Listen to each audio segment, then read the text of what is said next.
Hi hello friends, ഇന്ന് നമ്മൾ ഉണ്ടാക്കാൻ പോകുന്നത് കായ്പോള എന്നൊരു സംഭവമാണ്. നല്ല ടേസ്റ്റുള്ള ഒരു ഐറ്റമാണ്,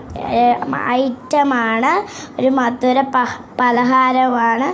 ഇതിങ്ങനെ കട്ട് ചെയ്തൊക്കെ എടുക്കുമ്പോൾ നല്ല സ്മൂത്തായിട്ട് നന്നായിട്ട് വരും.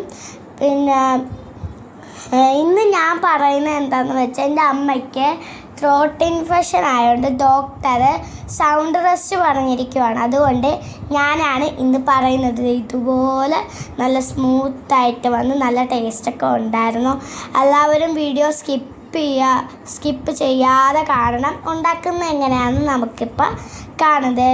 ഇങ്ങനെ കുറേ ഐറ്റംസൊക്കെ ഉണ്ട് നമുക്കിത് ഉണ്ടാക്കാനായിട്ട്. മുഴുവൻ വീഡിയോയും സ്കിപ്പ് ചെയ്യാതെ കാണണം. ഇങ്ങനെ ഇടയ്ക്ക് കുറേ സംഭവങ്ങളൊക്കെ എൻ്റെ അമ്മ ചേർത്ത്